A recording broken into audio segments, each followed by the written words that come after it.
Alright, what's up guys and welcome back to my channel. Have you been watching my videos? Stop asking me that. Okay, cut.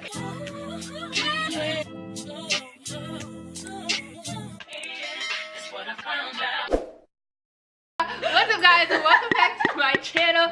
I am here today with my very close friend and college roommate Tiasa, and yes, so today's video, if you can't tell already, we are wearing our letters right now. Today's video is going to be about Greek life. Greek life and PHC specifically. If you don't know what that means, that's the National Panhellenic Council. It is full of the Black Greek letter organizations of Greek life. Did I say that correctly? Period. Nicely. You know, it's back to school time, so I feel like this is the perfect time for people that might be searching for, you know, different information on joining a sorority in college, because I know that's what I was looking for. Yep. What were you looking for? Likewise, I was looking for the same. Agreed. So yeah, without further ado, let's get to it. I am a member of Zeta Phi Beta Sorority Incorporated, Spring 16 of the Musi chapter at NC State University. And I am a Spring 17 initiated of the Kappa Omicron chapter of Alpha Kappa Alpha Sorority Incorporated. Okay. Well, I ain't gonna flex. Don't do it. Don't do it. We're gonna answer some questions. What made you want to join a sorority, period? And then yours in particular. Just knowing that the relationship I had with my sisters and how that was at home, and wanted to emulate that same energy on campus and have that same relationship with people on campus. Mm-hmm.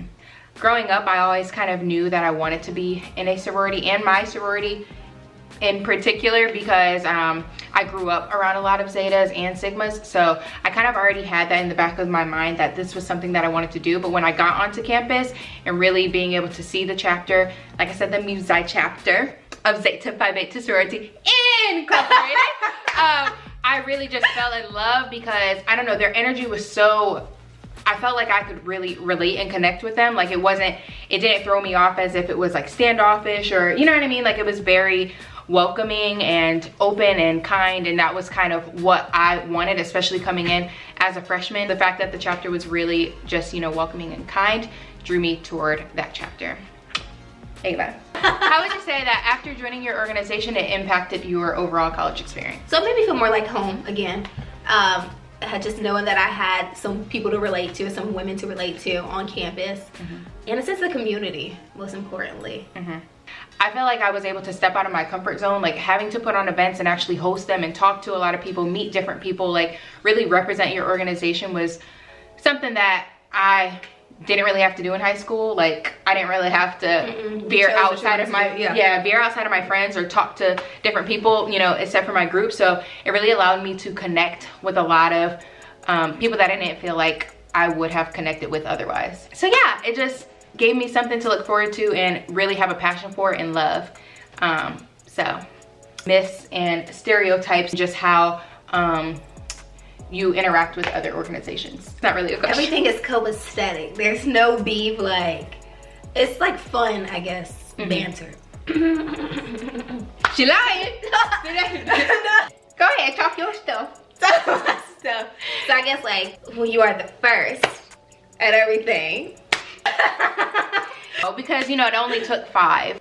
But that's like funny banter, right? No, but all of that is like all fun and games. Like you'll hint about it, like you'll joke about it, but it's no serious like, oh, you're my kid. Or like, no, that's disrespectful. I don't know. I feel like all the myths and stuff, or the stereotypes, I feel like it depends on your campus too, because we didn't go to an HBCU, but you know, we hear different things too, that sometimes at HBCUs it might be a different story and there might be a little more beef. It might just be certain chapters had something happen with another chapter and that could start a beef, but like overall, we sitting here right now. Your letters should enhance who you are, but not change who you are. And if you allow your letters to change you that way, so be it. So be it. Evaluate what organization you want to be a part of based off of their principles, their values, and how you feel like they connect. Don't let it steer you away because of saying like, oh, they might be too stuck up, like I'm not like that, I'm more quiet, or you know, those are only for bigger girls, or those are only for, you know, petite ones. Yeah, exactly. So I guess that's my point on making that ignorance is bliss. So hey. Yeah. What did joining your organization teach you about yourself? Don't quit. No, that's a good plug. No, just to be persistent in what you want. If you set your mind to something, go after it. Don't let anyone tell you no, i.e. don't follow into those stereotypes. If you know something is for you, it's for you, sis. Or well, yes. But and as my name says, fierce nonconformist, don't conform to society and society's, you know, way of thinking on what you need to do or what you need to look like to be a part of something bigger than yourself. Right. So, but it definitely taught me how much drive I have, like really, like she said, not quitting, like go, if you want something, like going for it and like putting your all into something and finding passion for something and really like making sure that it's quality over how fast you can do it. Because this video is going to be honest, like this isn't saying everything's going to be gung-ho. You're going to be at odds sometimes, like you're going to have arguments sometimes too, but it's like nobody outside of your organization should know what business. Yeah, it's like keep it in the house or whatever they call it. What is it? Keep it in the family. Like keep your business inside, whether you have a problem with your sister or not. So in the sheets and not on the streets. Okay. I made it up right now. I like it. How should one express interest for an organization that they are interested in? Not to be too pushy. Everyone's human, so of course speak to those who you are interested in pursuing their organization. So if you see an AKA walking as y'all passing and going to classes, speak. Don't be like thanking you to stop because you want to be in it, okay? But not to be too pushy or too extra about it. Like it's not like they're a celebrity, I guess. Going to events and showing enthusiasm in attending those events. Yeah. And don't show up late. I mean, it's just like stuff like it's like normal business etiquette. Like don't show up late, speak, be respectable, stuff like that. Yeah. Don't be in the parties acting crazy. Yeah, but honestly, no, I like how you said that. Like, it's almost like a job that you're interested in. You're not going to show up late to the interview. You're at the same time simultaneously trying to see how the organization fits for you. You know what I mean? So it's like you don't want to fake the funk and act like something that you're not.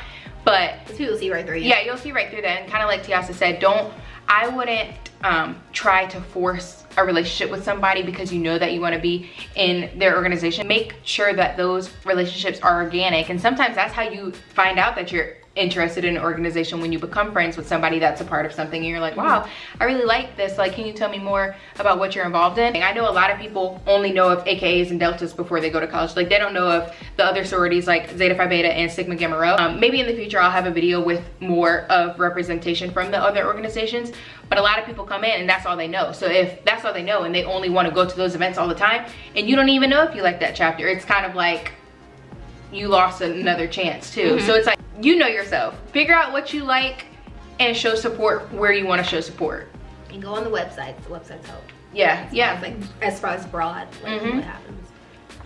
Definitely. Can one participate in other activities on campus when they join a Greek organization? Absolutely. 100%. It shouldn't take your whole life away. No, if anything, it should like open up more of those opportunities to do that. And to collaborate with other events that you might be in. So if you're part of the Women's Center, you want the Women's Center to host an event for, I guess, AKAs or whatever. Because I was in the Black Business Student Association and there were a lot of events that we like collaborated on because I was able to be that liaison and that connector. You're in college for education, like of course it's, you know, great to be a part of a sorority or fraternity, but like you're in college for your education and eventually to get out and get a job. And that kind of gets into the next question. So what are some of the long-term benefits? You don't know, 10 years from now you might be in a job interview and it could be a Zeta or it could be an AKA that's interviewing you and you have that kind of like connector that could get your little shoe in. It's kind of something that will automatically connect you in some way to somebody. So long-term it could really help you out. When I gone on to, I guess, my new program, my master's program. Yeah, master's. Smart. But anyway. Smart AKAs. All of y'all are smart, but I'm saying, you know what I mean? I'm messing with you. But like looking for someone who has a lanyard, who has an umbrella or whatever, just so y'all can sit together and y'all can go through this program together, just knowing that y'all already have each other's back just because y'all already have one commonality. Specifically for my organization, if I see some Sigmas, because that's our brother organization, being like, hey frat, you know what I mean, like being able to connect with those people, you never know who you're gonna meet, and if y'all have the same letters on or lanyards or things like that, like represent. There it is. And you have that connection. Right. I think what separates MPHC from a lot of the other type of councils is that It is more long-term. It is definitely more long-term. Like, you can join a graduate chapter and your graduate chapter is connected with a undergrad chapter, and it's like, it's a constant cycle. I feel like you're not just going to quit after college. There's no crabs in the barrels thing just to get there, and then yeah, you're gonna always be a member. Like, once a member, you're always gonna be a member, and that's something that I really, you know, like, even if you're having like financial problems, and it might be a year where, you know what I mean, like, you're going through stuff, there's other sorors that can kind of be there for you and assist you with that and not chew you out for it, but kind of being like, you know what, like, you're still a member, like, you're still going to be taken in as that. So it's definitely long-term, and it's a long-term commitment. So our next question is, how much time will one have to put into a Greek organization? So you make it what you want to make it, basically. If you want to pick up a position, if you want to be the president, keep it layman's term, president, vice president, treasurer, yeah, then of course you'll need more time and more energy into the organization. But if you want to just cross and just be there, I suppose that's that too, but you should not go for that, like just crossing and, oh, I just want to wear these letters at the parties and stroll. And some people might not know what crossing means, so say when you, yeah, explain it. When you intake, when you go over into the organization. I don't look at it as a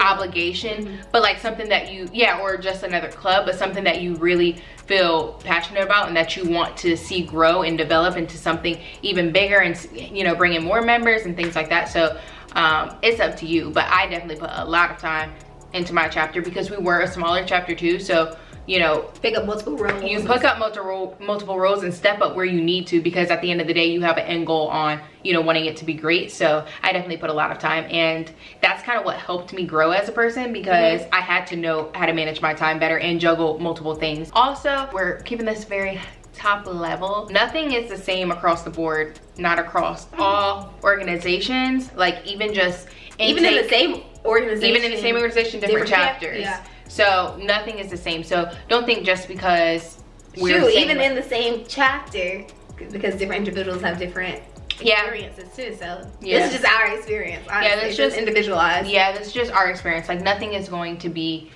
exactly the same, like, yeah, cookie cut or anything like that. Like, your experience is going to be what you make it. So yeah, I think that's all. Do you have anything else to say? That is all. Thank you for your time. Thank you for inviting me. Make sure to give this video a thumbs up. Subscribe to my channel to see more of me and my future videos. Turn on your post notifications to be updated every time I upload. And follow me on Facebook at Tiasa. Follow Tiasa. Follow add her as a friend on Facebook. I need followers. We have followers you can follow now? Oh, she's girl. Sleep. You. Hey, follow her on Facebook. She does not have Instagram or Twitter, so sorry. But yeah, guys, bye. We gotta get a thumbnail picture too. Did you take it? No, it's I'm gonna screenshot it. Oh. Alright, bye guys.